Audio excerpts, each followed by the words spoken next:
The rain hammered against the glass walls of the Metropolitan Club, blurring the city lights of downtown Chicago into a smeared canvas of gold and gray. Charles Bennett sat alone at a corner table, his tailored navy suit flawless, a half-finished fillet cooling on his plate. The clink of cutlery and soft jazz drifted around him, but none of it touched him.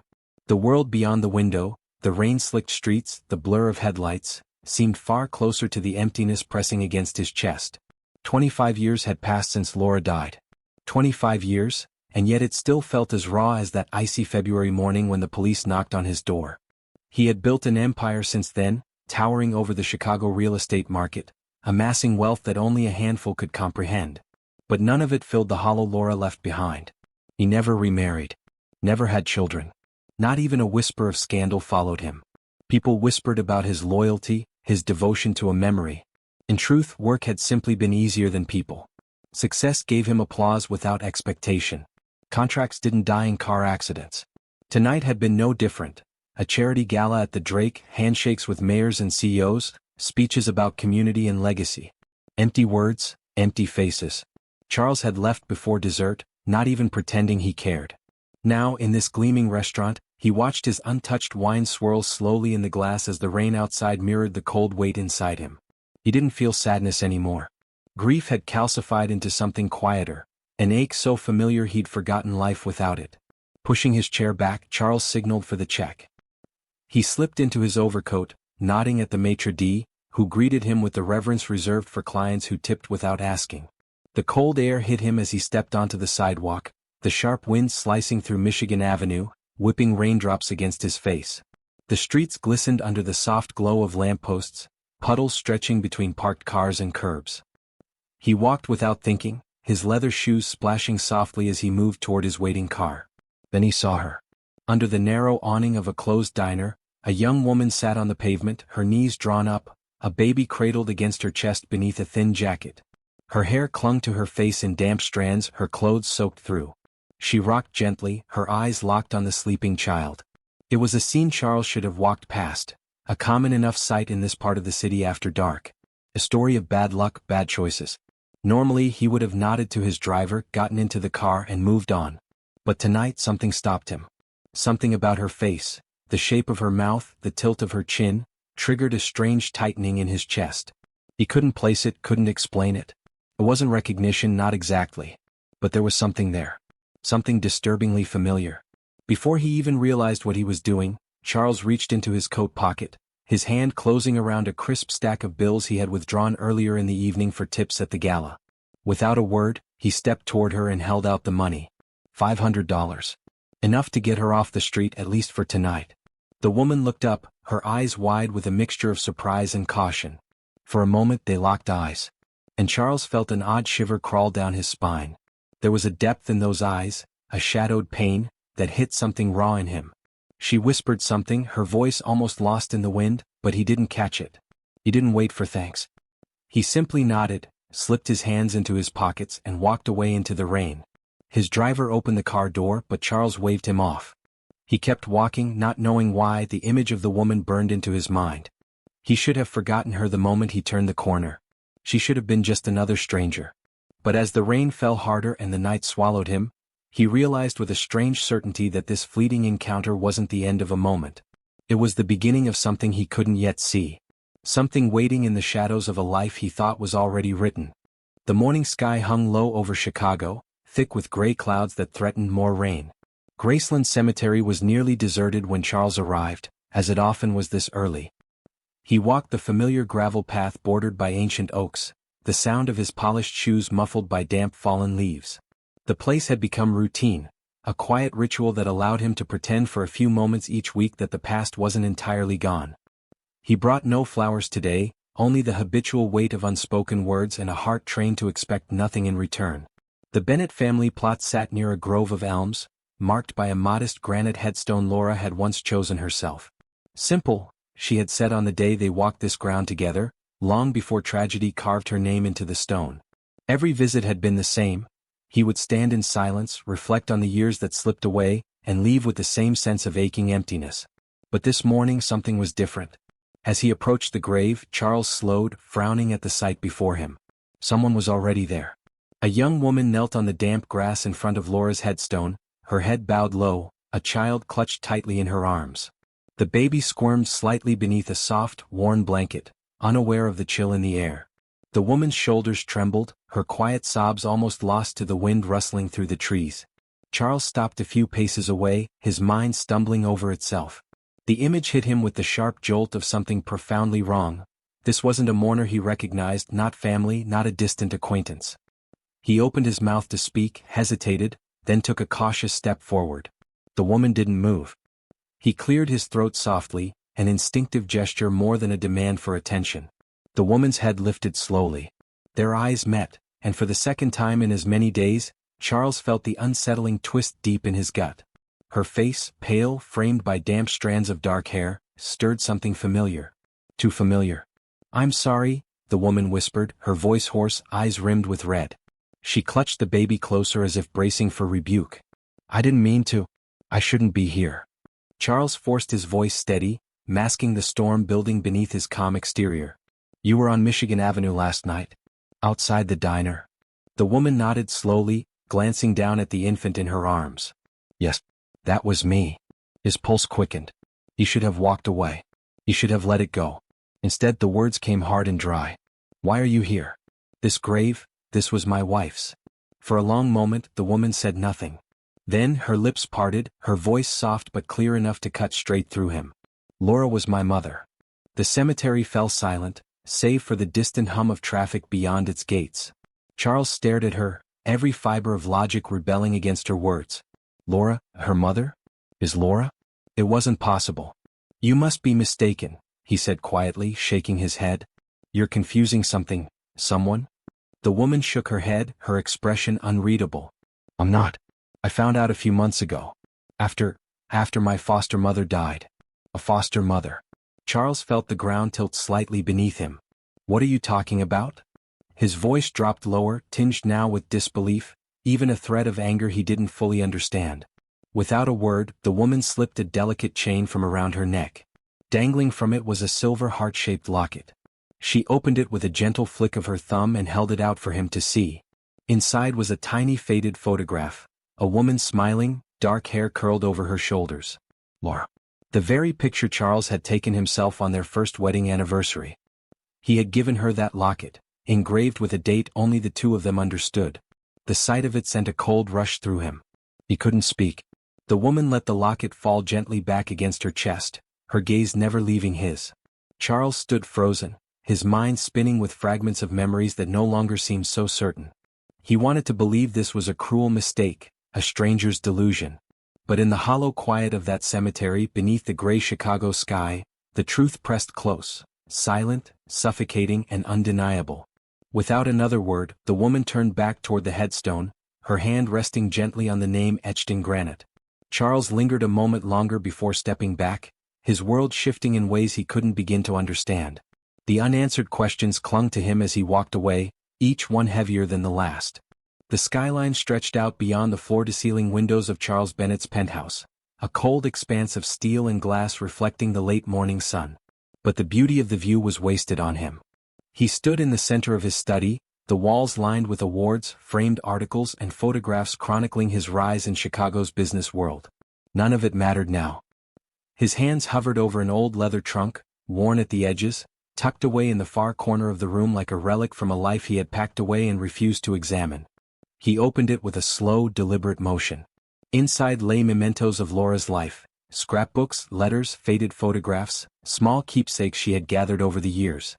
He sifted through them carefully, every item a silent witness to a life they had shared, or so he thought.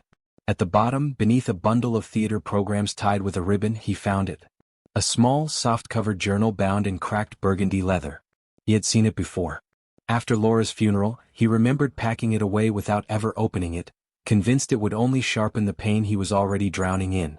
Now, the thought of what might be inside clawed at him with a desperation he couldn't ignore. He sank into the leather chair by the window and opened the diary to the first page. The ink was faded, Laura's familiar, looping handwriting slightly smudged by age.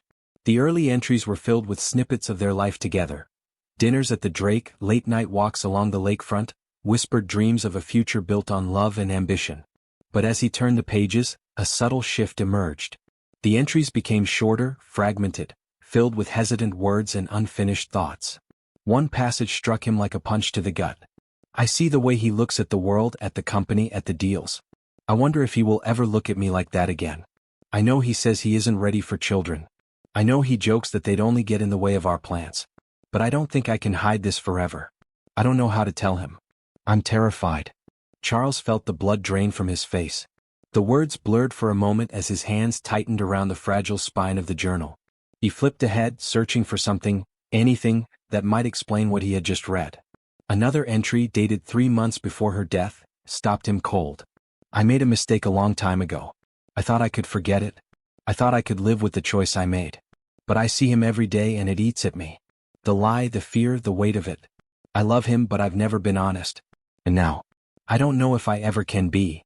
The diary slipped slightly from his hands as he leaned back, the words wrapping around his heart like a vice. Pregnant. Laura had been pregnant, and she hadn't told him. The idea that she had carried that burden alone, that she had doubted him so deeply, sent a wave of guilt crashing over him. But beyond the guilt lurked something darker, something sharp-edged and bitter. Betrayal.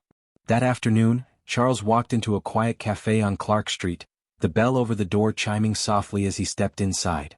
Grace sat by the window, the baby asleep in a carrier beside her. She looked up as he approached, her expression guarded but not entirely closed off. They spoke in low voices, the hum of conversation around them muffling their words from curious ears. Charles didn't know how to begin. He fumbled through awkward pleasantries before finally asking the questions that had gnawed at him since the cemetery. Grace listened, her hands wrapped around a chipped coffee mug, nodding occasionally but saying little. When he asked about her life, her foster family, she shared fragments. A childhood of shifting homes, vague memories of a woman who once whispered her name like a secret. I don't want anything from you, Grace said finally, her voice quiet but firm. I'm not here for money. I just want to know who I am.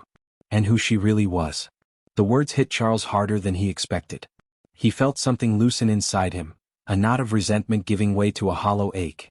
They sat in silence for a moment before Grace spoke again, her eyes meeting his with a strange intensity. There's one more thing, she said softly. A name I came across while I was searching for answers. Michael Hayes. You knew him, didn't you? The sound of the name made Charles sit upright. Michael Hayes, his old friend from college, once like a brother. A man who had faded from his life years ago. And suddenly, the memory of Laura's diary echoed in his ears like a ghost. An old mistake. As Grace watched him, waiting, Charles felt the world around him narrow. Everything he thought he knew about his past, about Laura, about himself, hung suspended in the space between that name and the questions neither of them knew how to ask. The coldness in Charles's penthouse felt sharper that evening as he sat in his study, staring at the old business card he'd dug out from a forgotten drawer. The embossed letters were faded. Michael Hayes, attorney at law, a name he hadn't spoken aloud in nearly 20 years. Their friendship had been forged in college dorm rooms and late-night study sessions, sealed by shared ambitions and long conversations about building empires. Michael had been the one who stood beside him when Charles first started his company. They had been inseparable then until life and distance pulled them apart. And now, after all this time, Michael's name had surfaced again, tied to the one person Charles never imagined him connected to. He picked up the phone, his fingers hovering for a moment before pressing the number. The line rang, each tone amplifying the tightness in his chest. Finally, a voice answered, familiar yet edged with years of distance. Michael Hayes. Charles hesitated before speaking. It's Charles. A pause, then a sharp intake of breath. Bennett? Well, this is unexpected. The surface pleasantries hung in the air a moment longer before Charles cut through them, his voice low, deliberate. I need answers, Michael. About Laura. The silence on the other end stretched painfully long, like a thread pulled to breaking. When Michael finally spoke, his tone had lost its casual edge. I wondered if this would ever come up. The words felt like a confirmation before they even landed. Charles sat rigid, gripping the armrest of his chair until his knuckles whitened. Michael sighed. It was before you and she were together. Years before. It wasn't serious. A few months, maybe less. Charles felt something cold stir deep in his gut. You're saying you and Laura? Yes. The word dropped like a stone. We were involved. Briefly. And it ended before you two met. But I think you know it didn't exactly stay buried. Charles swallowed hard, his mind a whirlwind of images that no longer felt real. The child? His voice cracked against the words. Michael's answer came soft, almost apologetic. She never told me for sure. But I suspected. I confronted her once, she denied it. Said it wasn't mine. But I always wondered. Charles stared at the window, watching the rain trickle down the glass like thin rivers carving a path through his carefully controlled world. The betrayal hit him in waves, by Laura, by Michael, by the silent complicity they both seemed to share. The weight of knowing that the people he had trusted most had shared a secret he was never meant to discover tightened around his heart like a vice. He ended the call with a hollow goodbye, words forced through clenched teeth. The room seemed darker as he set the phone down. In the days that followed, Charles couldn't escape the gnawing questions echoing in his head. Had Laura ever loved him the way he thought? Had Michael meant more to her than he realized? Was Grace the product of a hidden affair or something even more complicated? The past, once a closed book, now cracked open in jagged, painful pages. Meanwhile, Grace's story unfolded in fragments, shared over coffee cups and quiet conversations in quiet corners of the city. She spoke sparingly of her foster family, a string of temporary homes that treated her more like a burden than a child. There had been hunger, neglect, and, at times, cruelty that no child should have endured. She had been on her own since she was 16, working odd jobs, scraping by in a city that rarely offered second chances. Ethan, her son, was all she had left. A child born not of love but of a desperate mistake with a man who vanished before Ethan ever drew breath. There were no grandparents, no family, no safety net. Just her and the boy she protected with everything she had. Charles began to see her not as the stranger who had upended his life but as a reflection of someone who had spent her years fighting a silent war. A woman hardened by abandonment, softened only by the fierce love she held for her child. They started spending cautious hours together, meeting at small diners, walking with Ethan in the park, talking in clipped but slowly warming exchanges. The conversations, once stilted, began to flow easier. There was no dramatic reconciliation, no sweeping gestures. Just a fragile, tentative thread of trust weaving itself between them. For Charles it was unfamiliar ground. He had built towers, signed multimillion-dollar deals, commanded boardrooms, but he had never learned how to be a father, much less a man trying to rebuild a broken connection with a daughter he never knew existed. And yet, despite the shadows of betrayal, despite the unanswered questions and the painful weight of the past, he felt something shift within him. A slow, cautious hope that maybe, just maybe, some cracks were meant to let the light in. The spring air hung damp over Chicago when Grace arrived at Charles's office carrying a small worn-out box, edges frayed, lid tied with a faded blue ribbon. She said little as she set it down on his desk, her eyes shadowed with something deeper than doubt. Charles stared at the box for a long moment before reaching out to untie the ribbon.